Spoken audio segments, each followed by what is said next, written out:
Please welcome the Executive Director of the Radio Television Digital News Foundation, Mike Cavender.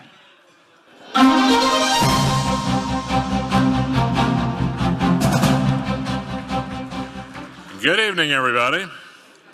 Thanks for braving the bad weather to come be with us tonight. We're very glad you're here.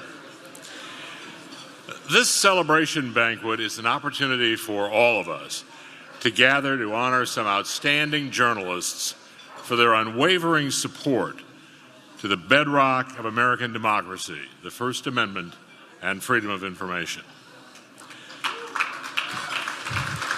We need that now more than ever. But as we begin tonight, I'd like to ask you to take just a moment to join with me in celebrating the life of a man who was an important force in this foundation for many years. That man is George Glazer. As a longtime trustee of our foundation, George was instrumental in 1990 in creating this very event as an occasion to show support for the First Amendment and to honor some great journalists and media executives who uphold it. That effort, was second nature to George. His many years as a New York PR maven brought him close relations with our industry's top names. People like Mike Wallace and Don Hewitt, Jane Pauley and Leslie Stahl.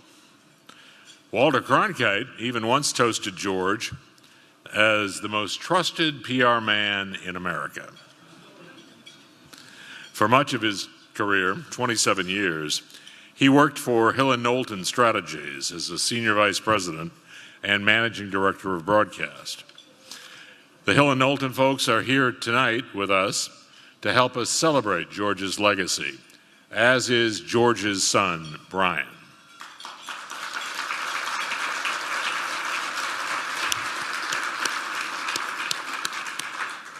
George deeply believed in the mission of our foundation to support young journalists in their studies, to provide training opportunities for professionals, and, most importantly, to defend and protect our First Amendment rights in the courts and legislative bodies around the country.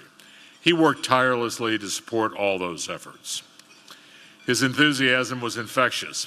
He had a smile for anyone he met, and he'd always ask one important question of anybody at RTD&F: how can I help?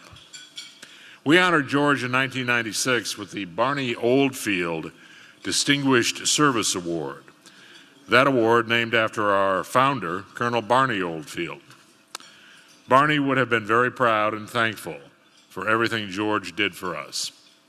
And we sincerely thank George's wife, Mina, who's watching our live stream, and Brian, who is here tonight, for sharing him with us for many, many years. Thank you.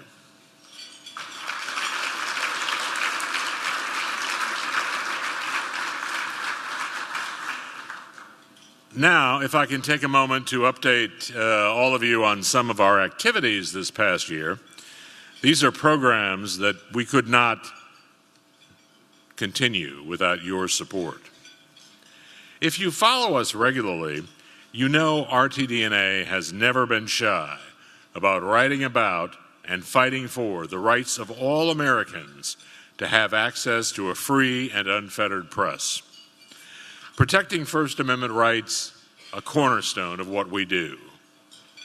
Now, in these unprecedented times, the RTD&A Board of Directors has gone even further by forming a task force on media freedom. Our goal is to identify ways we can be even more effective in taking a stand against those here in Washington and elsewhere who accuse us of being purveyors of dishonest coverage and so-called fake news. If you or your company would like to join us in this effort, please see me later tonight or contact me at the RTD&A office, and we'll be happy to talk about how you can help. Besides that important work to ensure our First Amendment freedoms are respected in the courts and the legislatures around the country, the RTDNF serves as the educational and training arm of the Radio, Television, Digital News Association. With your generous help, we've been able to continue the much-needed scholarship assistance we provide that helps deserving future journalists in colleges and universities nationwide. You saw just a few of those folks on video just a few moments ago. But showcased in your program book tonight at your table, you'll meet the entire class of 12 winners in this past year and learn a little more about their hopes and their aspirations. One of those winners is with us tonight, Liberty Zabala, who works at NBC7 in San Diego, was awarded the Oldfield National Security Reporting Fellowship, endowed by our founder, Colonel Barney Oldfield, and his wife. Liberty, where are you? I'd like to ask you to stand, please.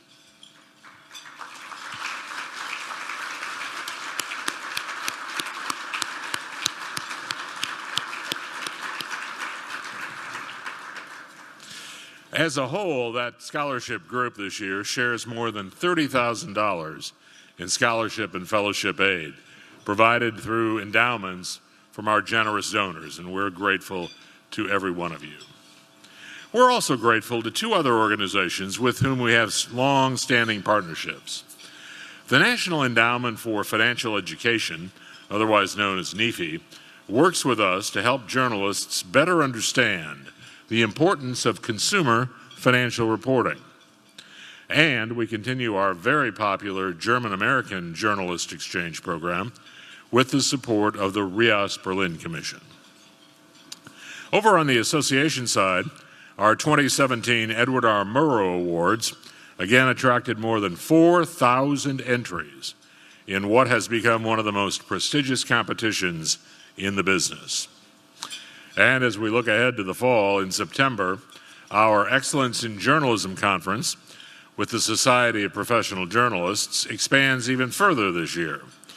We will be joined by the National Association of Hispanic Journalists, as well as the Native American Journalists Association. So we hope we can see some of you at this great event, which will be held this year in Anaheim, California in September. So, as always, a lot going on at the association and the foundation. But tonight, it's all about the First Amendment and celebrating some great journalism and some great journalists. So I'd like to begin the evening by introducing this year's chair of the RTDNF, the news director of KOA Radio in Denver, Kathy Walker.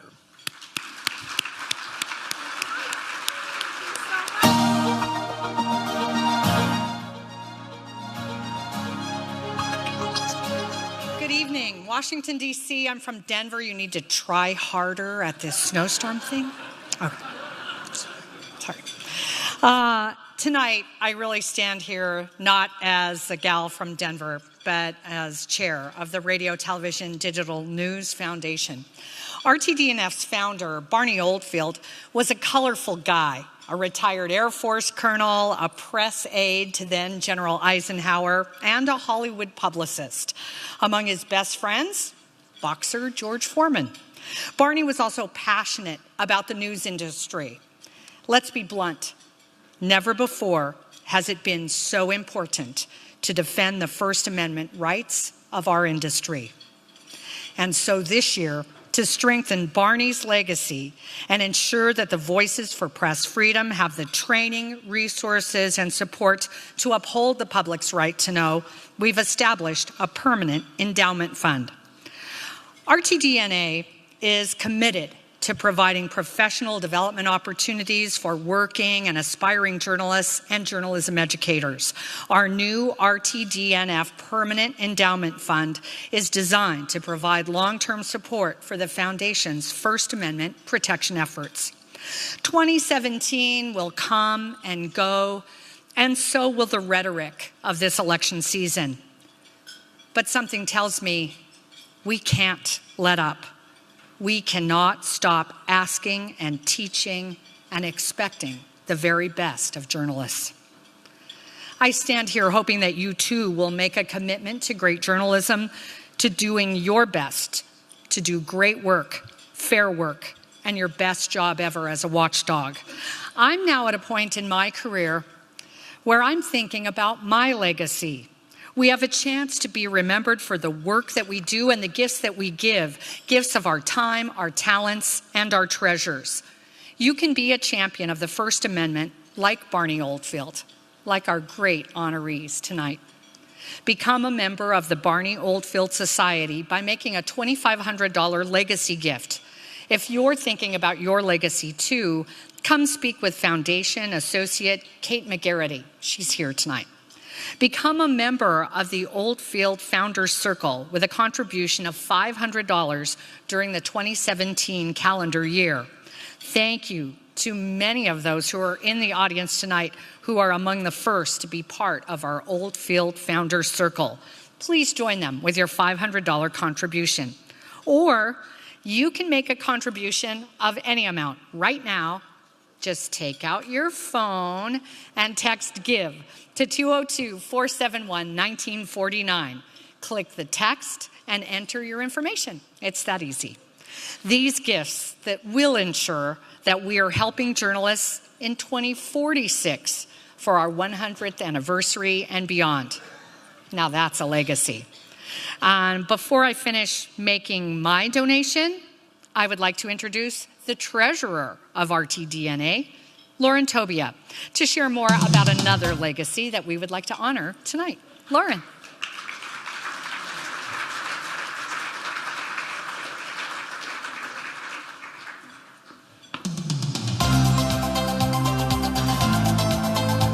Thank you, Kathy. Before I get to my prepared remarks, I just want to make sure you understand that this dinner was the idea, the brainchild of George Glazer, who we mentioned earlier. And so I'm honored to be sitting next to Brian. And Brian, if you'd stand up again, I just want to thank you and your dad.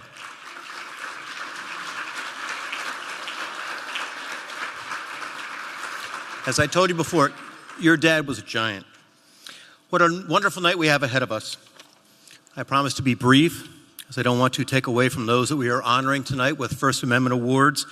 And I know that we're all looking forward to their comments and thoughts about the state of our industry. As most of you know, our association and foundation executive director, Mike Cavender, has announced his retirement. Mike will be captaining our ship until later this year, and there will be many opportunities in the coming months to recognize his service. Just consider this an early thank you. I've known Mike Cavender and his love of his life, Kay, for many years, probably longer than anybody else on this board. Mike and I served together on the board going back into the 80s. He succeeded me as chairman of the association and then the foundation in the mid-90s. I remember 20 years ago during Mike's term as chairman that we were looking for a new president at that time of our association. Mike and I and a few other officers went here to Washington with holiday presents for staff members, letting them know how important they were to our success. They were then, and they are now. And we thank you for what you've done for this dinner tonight. It was during Mike's tenure as chair that we hired the esteemed Barbara Cochran, now President Emeritus of RTNDA and RTDNF. I apologize. I still go back to the RTNDA days instead of RTDNA. His leadership led to a great hire in Barbara, who helped move us forward on so many fronts. This is actually the first foundation dinner that Barbara is missing. She and John are in Sanibel, and I talked to her last week, and she asked me to pass on her regards, and she'll be back next year. Mike, we have gone through many highs and lows together for the association and foundation. I've seen Mike cry tears of concern and tears of joy about our organization because he cares so much about it. There were many times of late night and early morning phone calls trying to figure out how we would keep things going when the financial times were tough. I remember when we were looking for a new executive director, having a conversation with Mike on Bourbon Street in New Orleans. And I asked Mike if he had an interest in the position. He thought it through, decided that he might be just the right person for the job. He was, and he is. Mike's accomplishments with our association and foundation are many. And as I said before, I am confident that they will be reviewed as we move forward towards new leadership later this year.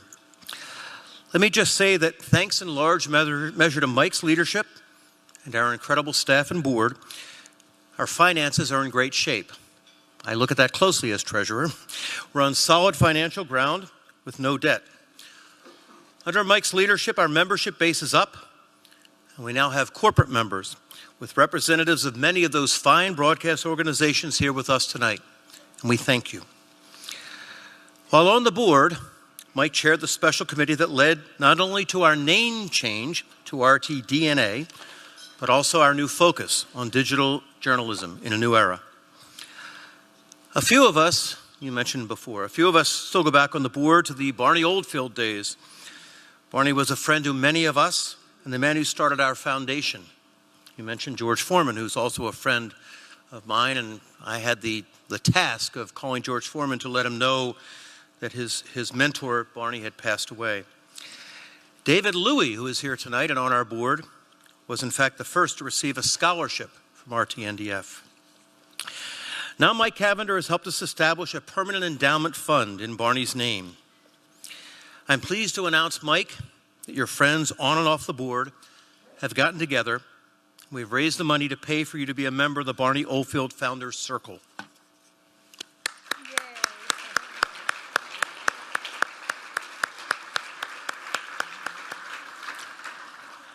David Louie is the first member of the, it's not the circle, but what is it? It's Foundation, our endowment. right, our endowment.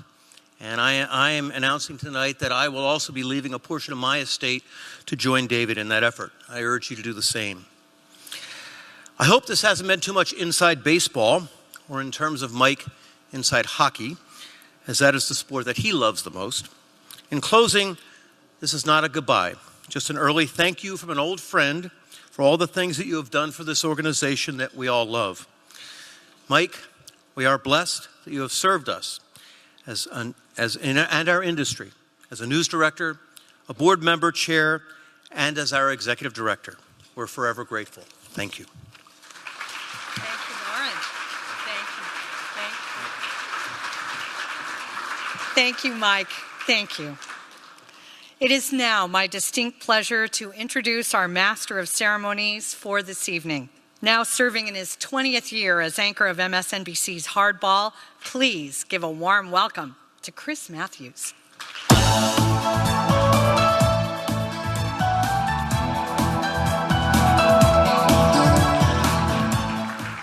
Thank you.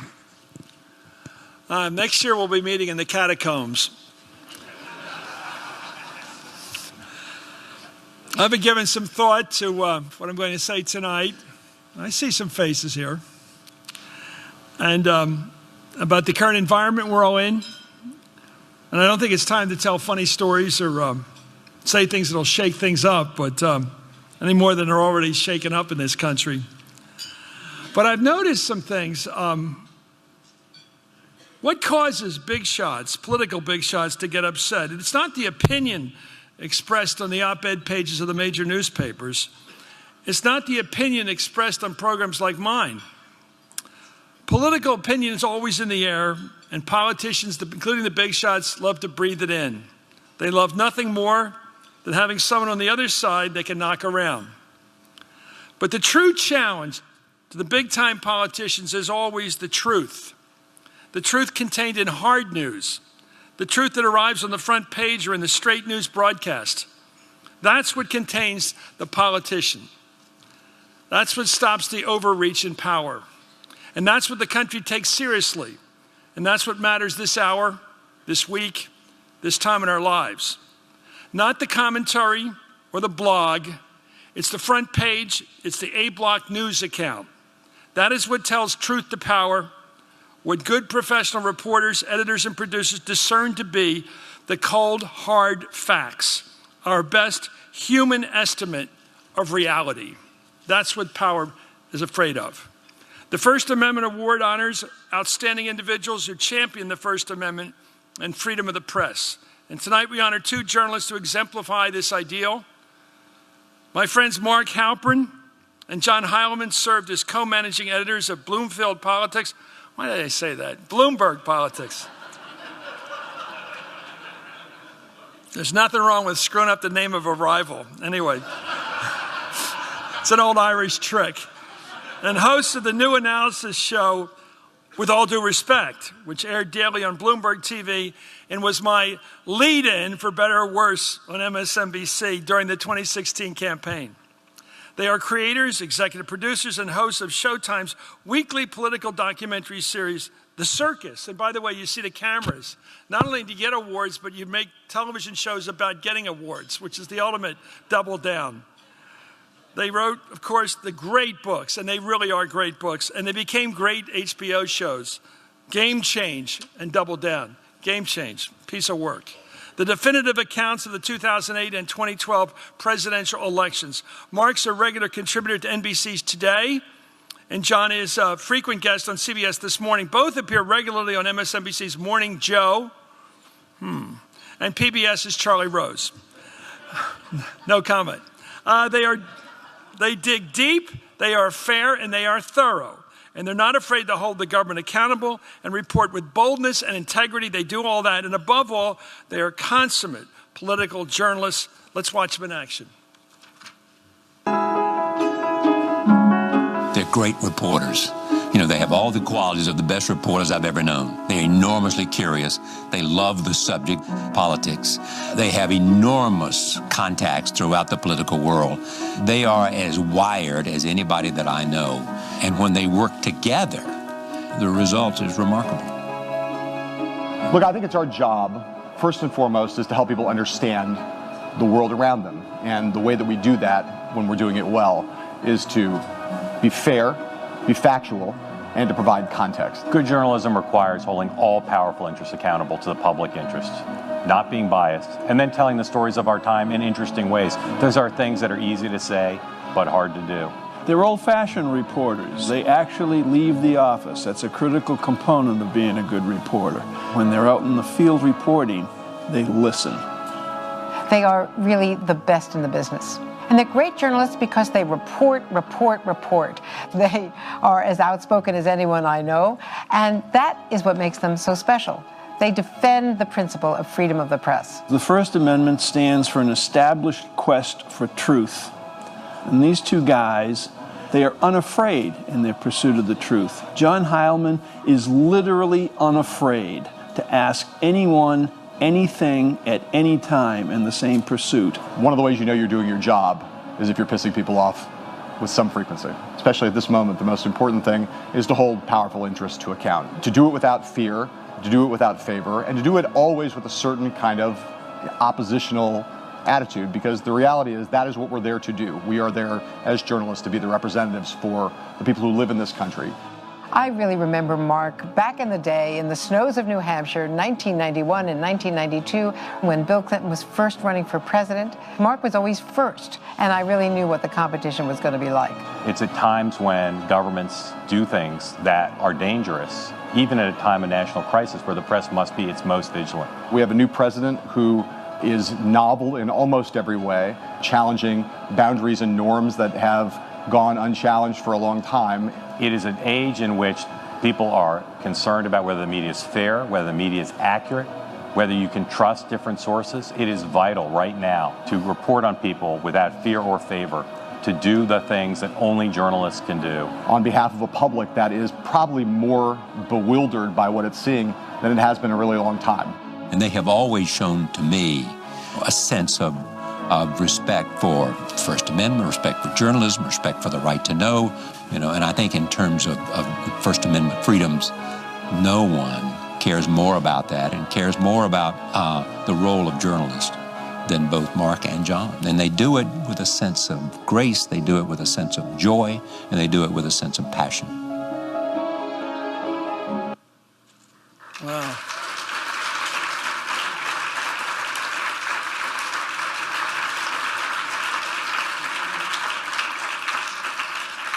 It's great. It's great to know Charlie Rose is back at work, isn't it? I think it's great. And, of course, Andrea Mitchell is unbelievable. And Mike Barnicle, God, one of the greatest columnists ever. Anyway, it's my honor to introduce, ladies and gentlemen, the recipients of the 2017 First Amendment Award, the Theodore Whites of our time, Mark Halperin and John Heilemann.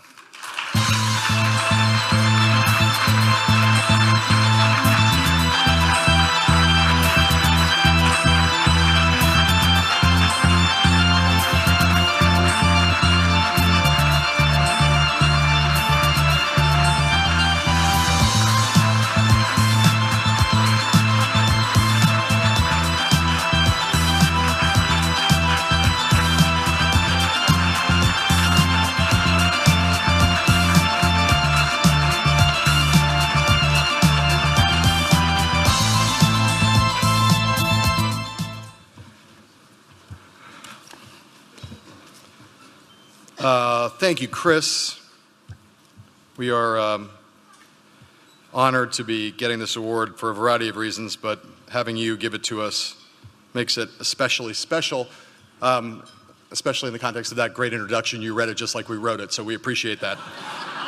I'm not going to talk for very long. I want to say greetings to all of my fellow enemies of the people.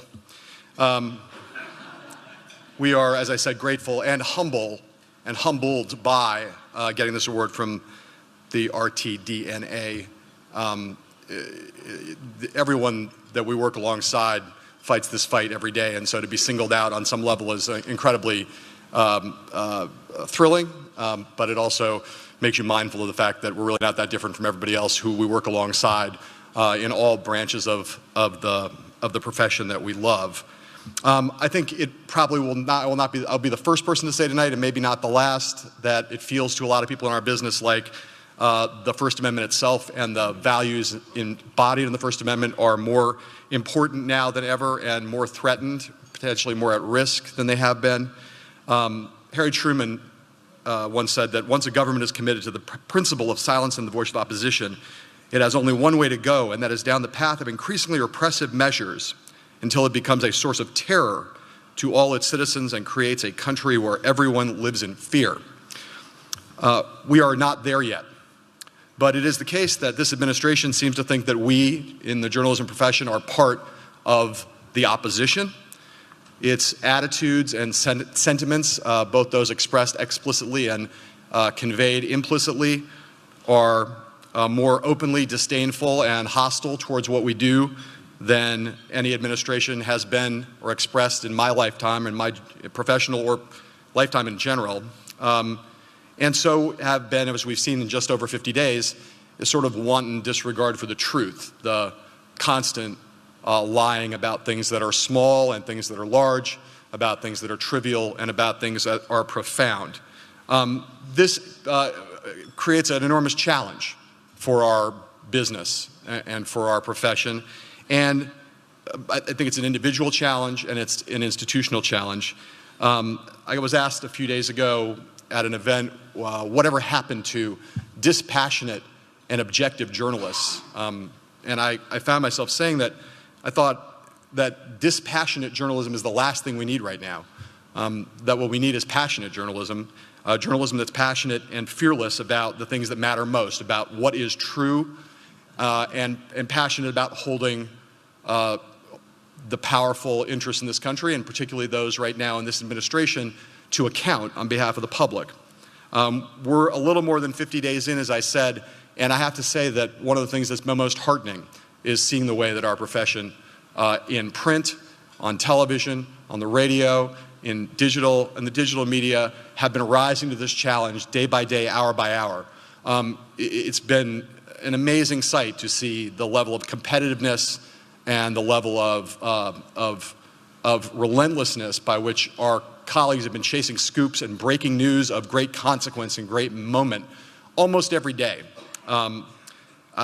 People have noted that this is the most intense competitive period with the most amazing output just in this short time that we've seen in this city since Washington, since Watergate, which was, of course, a time of enormous trauma for the country, but in many ways a golden age for our business, doing what are its most important functions and doing them best.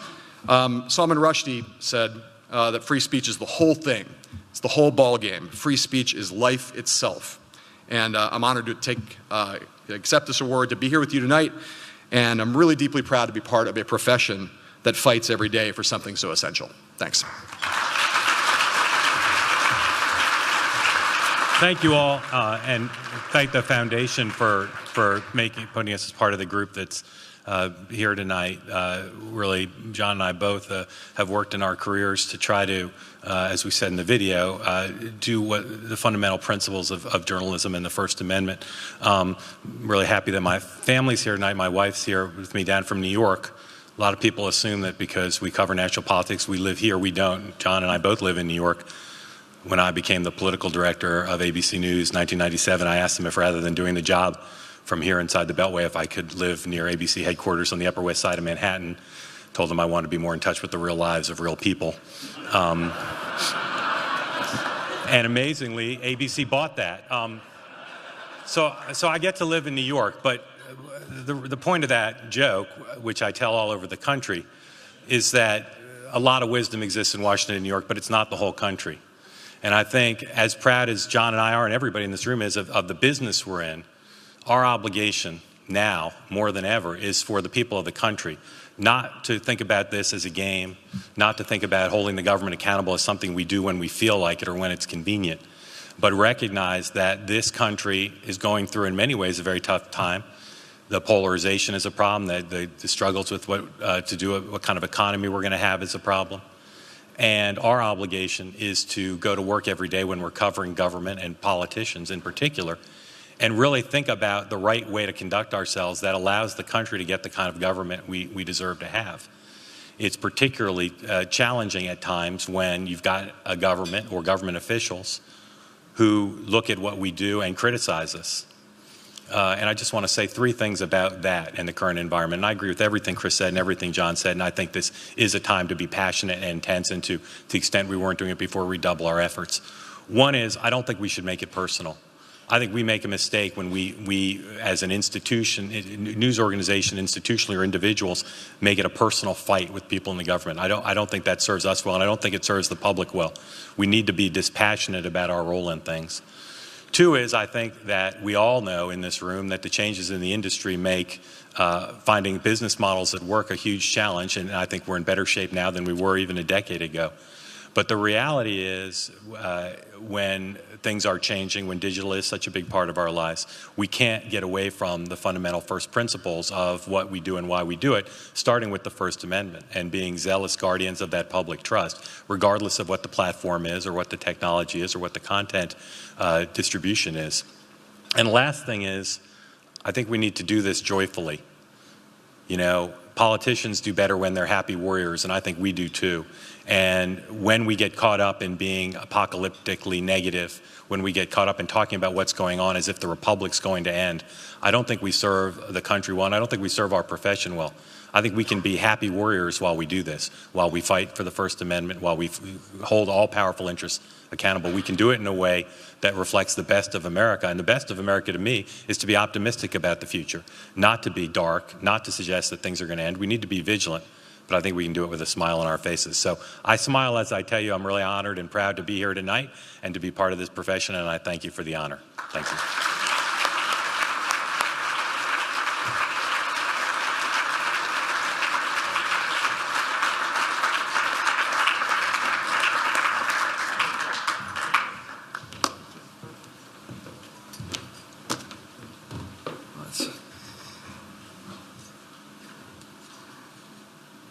Well, that's an honor. What a double. What a duet.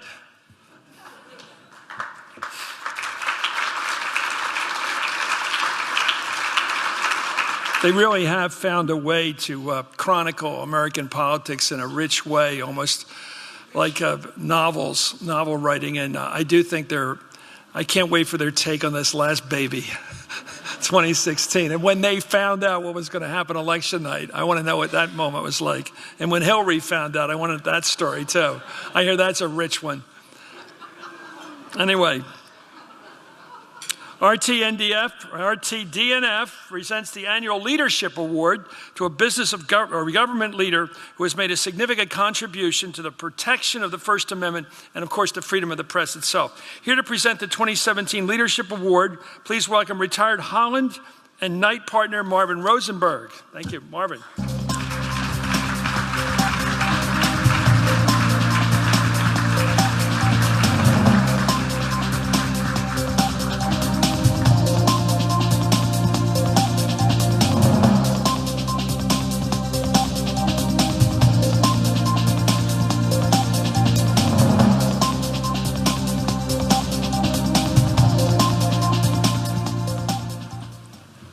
Good evening. I have the honor to present to you Stanley S. Hubbard and his late father, Stanley E. Hubbard, who will receive the First Amendment Award for Leadership.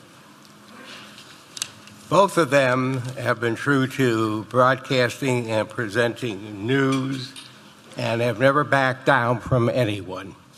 That is true. And when they tell you something, you know that what they're telling you is true. Stanley E. Hubbard put an AM station on the air in 1923, and the call letters were WAMD, were all Minneapolis dances. At that time, you didn't have records and tapes and CDs for music. So he played the music from the local dance band in one of the halls, dance halls that were popular at that time, and sold commercials. And that was the founding station in a Hubbard chain. From that, he also established a principle that a broadcaster is a guest in a listener's home and therefore should have high standards at all time. Having that kind of a background, Stanley S. then continued in Hubbard and moved to become the president and now chairman of the board. Stanley was always interested in seeing that he had the best and latest equipment. He would travel to Japan and other countries to assure that he had that best equipment and would employ anything that he saw that was new and good in his stations. Later on, Stanley would call and ask, "What's new in Washington?" So your head would spin and say, "What am I going to tell him that I haven't told him before?"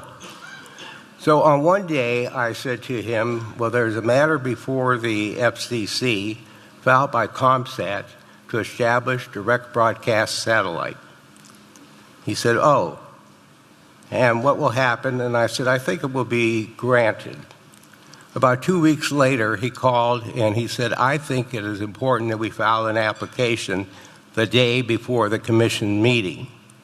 We did not know what an application for DBS was, but we did file, and the rest of what happened with the Hubbard family and in direct broadcast satellite is history. And early on, when he was looking at DBS, he said, "Well, one of the things we have to do is provide political time to candidates on one of our channels and give them an opportunity to speak to their constituency and voters to know who they're voting for." And that has been a guiding principle. Furthermore, as a result of his study of satellites and spectrum, he became aware of the KU band. The KU band permitted you to use smaller dishes with greater power and to make it more mobile in terms of its size to take to different places. This permitted stations, and after Stanley established Conus Communications, stations in a local market could work with a station in a more distant market and provide coverage of events that would be interesting to their service area. As stations grew in Conus Communications, the networks, of course, didn't like that the ABC station in Washington was working with a CBS station someplace else. So they came along and became interested in doing things in connection with a service similar to Conus for their affiliates. So these kind of people who are always looking ahead and what can we do to make things better is a trademark of the Hubbard family and Stanley S. following in the footsteps of Stanley E. And Stanley E. said broadcasters have an obligation to remember that they are guests in the house of their audience, and therefore to operate with that in mind, namely, you are now a guest in my house, and please conduct yourself properly. Properly to them meant quality program, quality news, quality weather, quality network programming, and they've continued in that pattern ever since. So I'm very pleased that both Stanley S. and Stanley E. will be honored this evening. Thank you. The story of Hubbard Broadcasting is a story of firsts. The family-owned business first took to the airwaves in 1923. WAMD, where all Minneapolis dances, brought live music from Twin Cities ballrooms straight to listeners' homes. The station's business model was pioneering. It supported itself solely on advertising revenue. In 1939, with WAMD, now known as KSTP, President and CEO Stanley E. Hubbard made a risky purchase by buying the first television camera ever sold by the Radio Corporation of America. Nowadays, we'd call the device disruptive, as it was the first step toward completely changing the way we consume news and entertainment. 9 years later, KSTP TV broadcast its first programming to Twin Cities viewers, becoming NBC's first non-owned television affiliate. The station soon set other industry standards as the first ever to air regularly scheduled daily newscasts and to broadcast in full color. The station was an early practitioner of investigative journalism, which remains a major element of the 5 Eyewitness News brand. Through enterprise reporting, KSTP regularly breaks major stories and uncovers important information unavailable elsewhere. In the late 1950s, Hubbard Broadcasting branched out by purchasing KOB-TV in Albuquerque, New Mexico. Then a decade later, they established another business model by building the successful independent UHF station WTOG-TV in St. Petersburg, Florida. In 1981, Stanley S. Hubbard had the revolutionary idea of sending programming directly into people's homes from space and was granted a permit for direct broadcast satellite operations by the FCC. Allumage. Décollage. Television newsrooms throughout the nation had their first opportunity to practice satellite news gathering in 1984 when Hubbard Broadcasting launched CONUS. Members of the consortium had the ability to report from anywhere in the U.S. using technology invented and developed by Hubbard Broadcasting. Today, CONUS 1, the industry's first satellite news gathering vehicle, sits in the Hubbard Broadcasting Concourse at the Museum in Washington, D.C. A fitting home, as Hubbard Broadcasting is a major supporter of the museum's mission to champion free expression and the 5 freedoms of the First Amendment. The real defenders of the First Amendment are people who have very strong beliefs, but insist that those who disagree with them have not only the right, but also the ability to speak out. And that's the Hubbards. From generation to generation, the Hubbard family's commitment to freedom of the press has been unwavering. Stanley followed in his dad's footsteps as a true broadcast pioneer. When I think of Stanley, I think of the First Amendment as requiring courage. Stanley tells it like it is, even if he's calling a chief executive a clown. He's able to make decisions that serve this community that aren't driven strictly by the economics of the decision. They're driven by his belief in the importance of having information available to the community, to serve that community well. These are the values we want our students to experience, to understand. These are the values that are at the heart of American journalism and a free press. The reason the Hubbards deserve this honor tonight is that in all their broadcasting properties, there is no censorship of other views, no attempt to silence robust debate on public issues. Our country is stronger because we have people like the Hubbards who are brave enough to be innovative and to ask tough questions, all in the noble pursuit of truth. Stanley S. believes, as his father did, that the airways belong to the people, and broadcasters have to try to be fair and tell both sides of a story. You know, we can say what we want on our radio and TV programs, in the newspapers, and people can choose to read them, hear it, or not. The same is true of people, citizens. They can say what they think, say what they believe, and if people want to listen, fine. But we are a society of free ideas, and it's those free ideas that make all the vibrancy possible in our great society. So I couldn't be a strong advocate of the First Amendment than I am. It's important to all of our well-being. We ought never lose sight of that for one instant. Over the years, the Hubbard family and employees of Hubbard Broadcasting have encouraged many to reconsider what's truly possible in the broadcasting industry. They've pushed the boundaries of technology, creating new outlets for ideas and opinions to flow freely to the masses. With their rich history of championing the First Amendment, it is an honor to present the 2017 First Amendment Leadership Award to Stanley S. Hubbard and his father, Stanley E. Hubbard.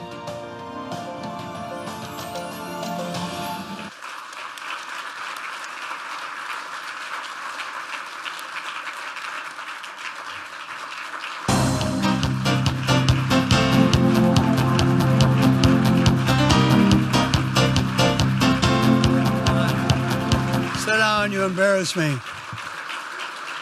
Thank you so much. I'll tell you, I'm the luckiest guy in this business that I've ever known because of my dad. He made everything we've done possible. I'll tell you a little short story about him.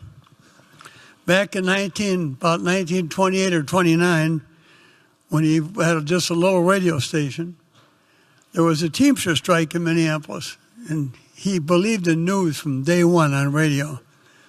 And he came on to some story that would have been a big expose. And he told us about it one day. I'm sitting in the office with others, and I'm a young guy. My dad said, well, I had this scoop. And I got called down to Chief Brunskill's office. Chief Brunskill being the chief of police in the city of Minneapolis. And Chief Brunskill said to my dad, Hubbard, you little SOB, you run that story and you're going to end up in the Mississippi River wearing cement shoes.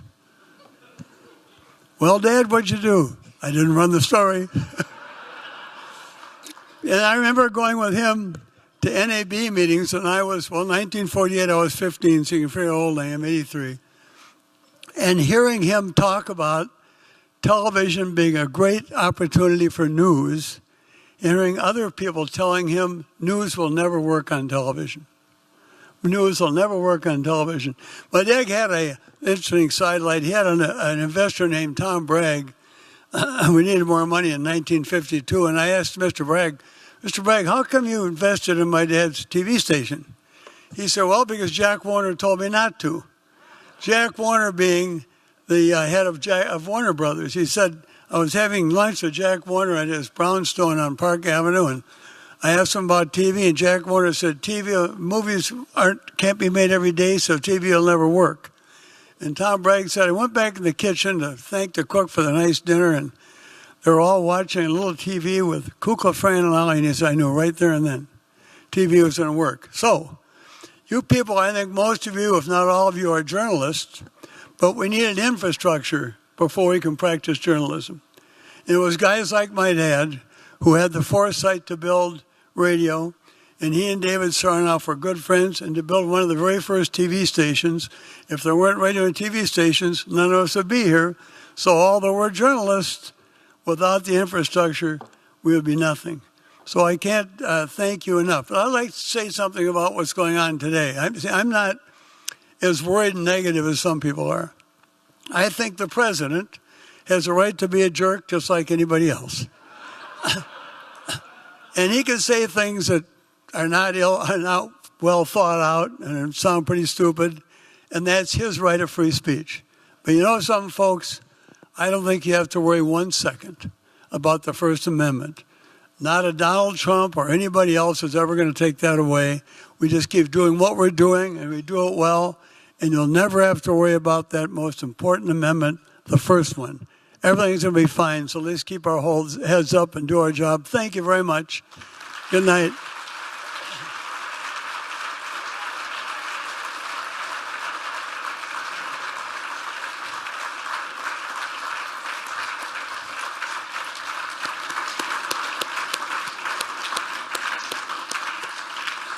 Okay, let's take a short break. We're going to have some dinner. Enjoy it.